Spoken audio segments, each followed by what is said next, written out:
Renungan Harian Ilustrasi Inspirasi dan Ayat-ayat Alkitab.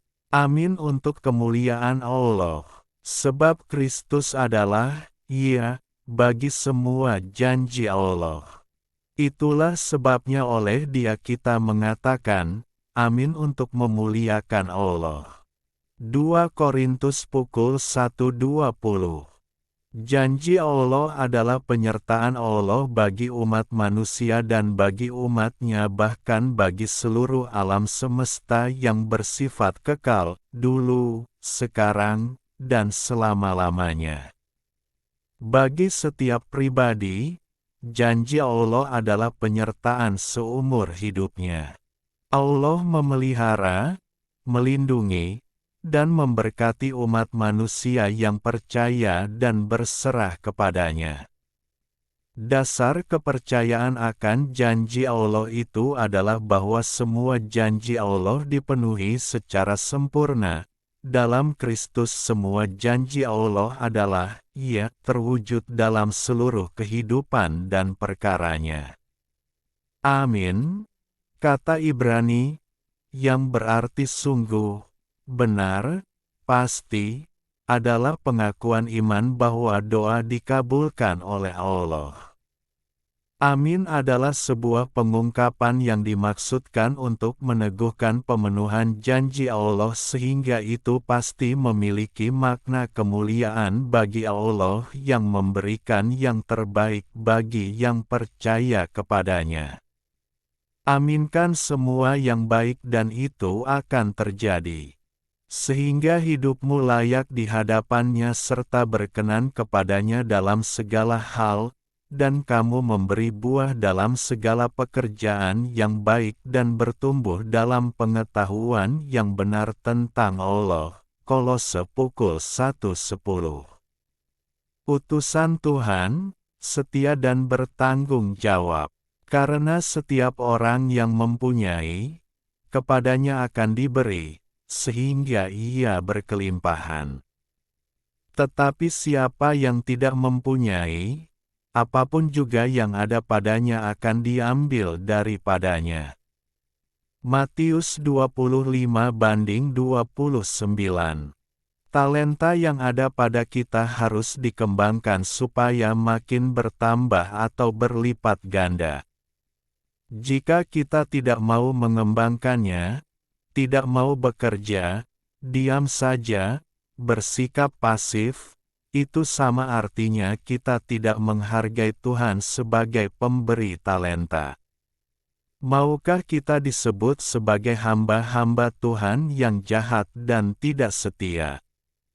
Suatu kelak nanti kita akan dimintai pertanggungan jawab di hadapan Tuhan perihal talenta ini. Apakah kita seperti hamba yang menerima 5 atau 2 talenta, yang dengan setia mengembangkan talentanya, sehingga Tuhan berkata, "Baik sekali perbuatanmu itu, hai hambaku yang baik dan setia, engkau telah setia dalam perkara kecil, aku akan memberikan kepadamu tanggung jawab dalam perkara yang besar." Masuklah dan turutlah dalam kebahagiaan Tuhanmu.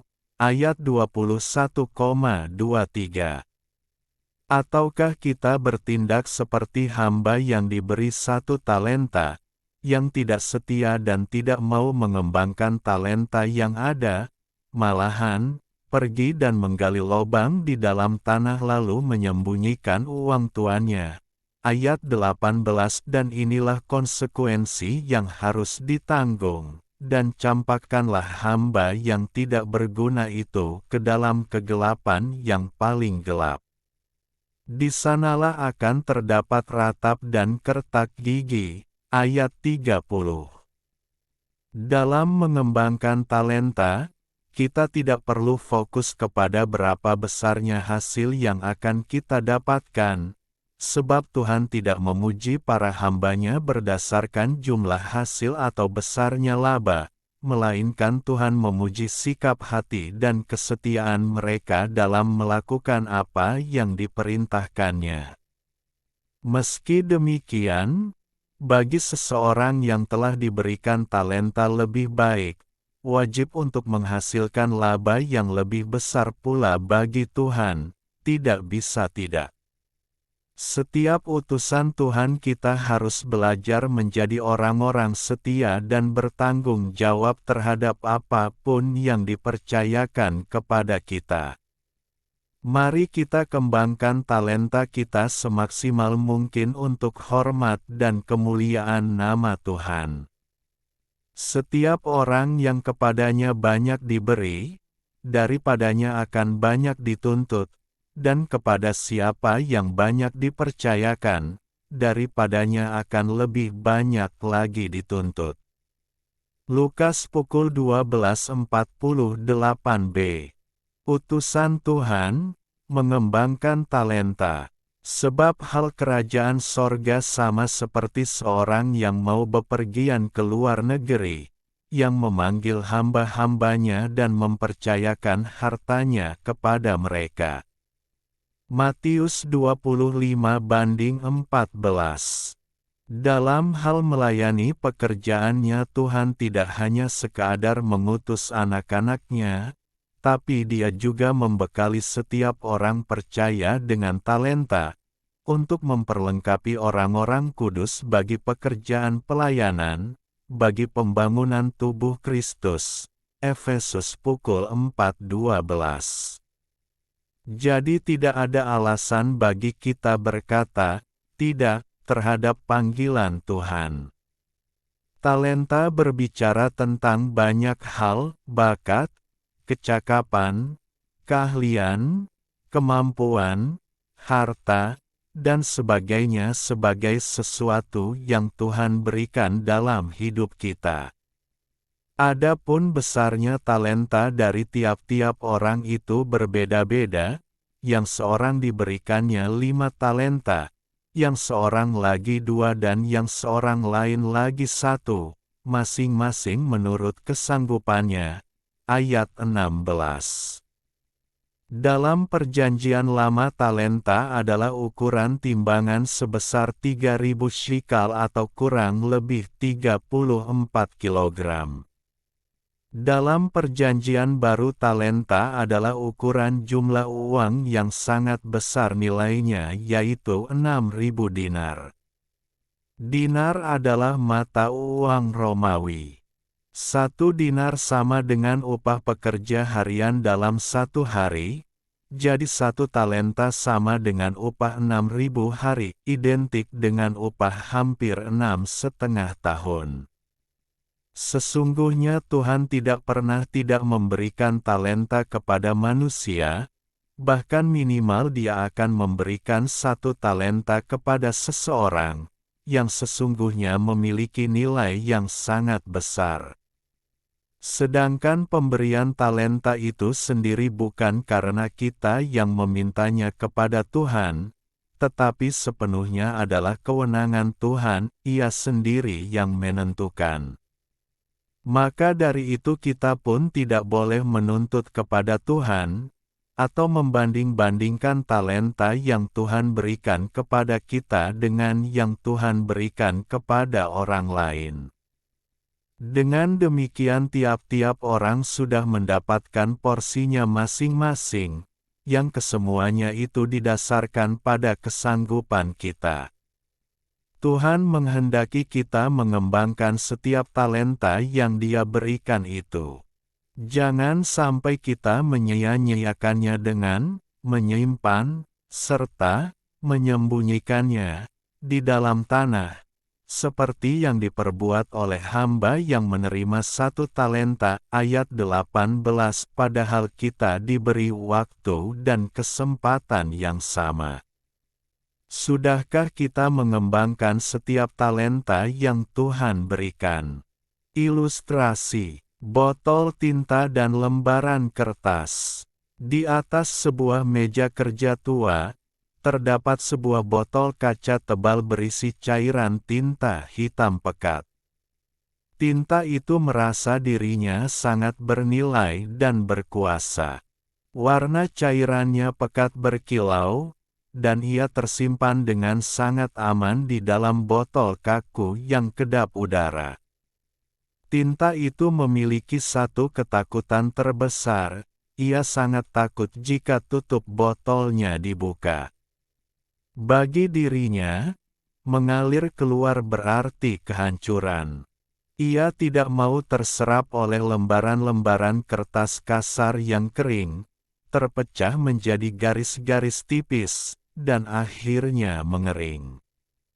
Ia ingin selamanya tetap utuh, cair, dan aman di dalam botol kacanya yang terlindungi.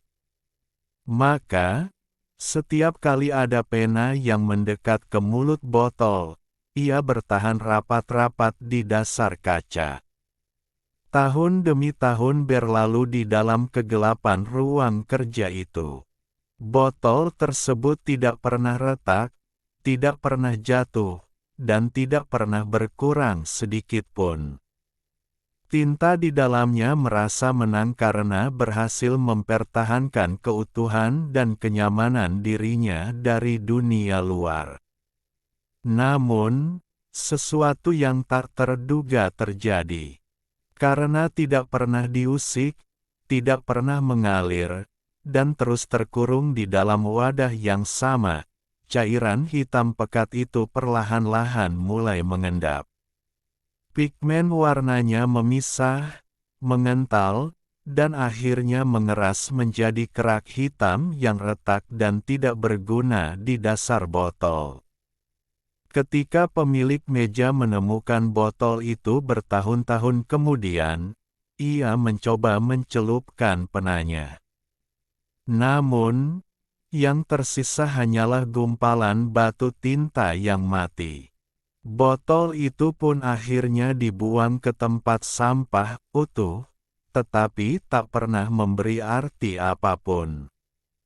Sementara itu, cairan tinta dari botol sebelahnya telah lama membiarkan dirinya dicelup oleh mata pena. Saat ditorehkan ke atas lembaran-lembaran kertas yang kasar, ia merasakan tubuh cairnya ditarik, disebarkan, dan dikeringkan oleh serat-serat kertas. Memang, ia kehilangan wujud cairnya yang nyaman di dalam botol. Namun saat ia mengering, ia tidak lenyap.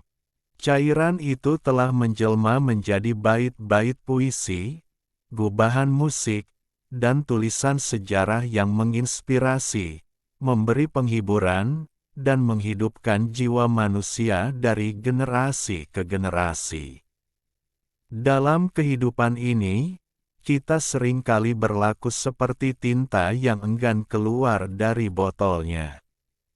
Kita menjaga diri kita begitu rapat, waktu kita, kenyamanan kita, bakat kita, dan sumber daya kita, karena takut, takut terluka, atau takut kehilangan kontrol atas hidup kita sendiri. Kita merasa bahwa dengan mengurung diri dalam zona aman, kita sedang menyelamatkan hidup kita. Padahal, kehidupan yang hanya disimpan untuk diri sendiri pada akhirnya akan mengental, mengeras, dan kehilangan maknanya. Hidup manusia baru benar-benar bernilai ketika kita berani, dicurahkan, ketika kita rela membagikan tenaga, kasih, dan keberadaan kita untuk menjadi berkat bagi orang lain. Memang ada harga dan pengorbanan yang harus dibayar saat kita melayani dan mengasihi, tetapi disitulah keberadaan kita berubah dari sekadar keberadaan yang hampa menjadi sebuah tulisan indah yang berdampak kekal. Aku berkata kepadamu, sesungguhnya jikalau biji gandum tidak jatuh ke dalam tanah dan mati, ia tetap satu biji saja, tetapi jika ia mati, ia akan menghasilkan banyak buah. Yohanes pukul 12.24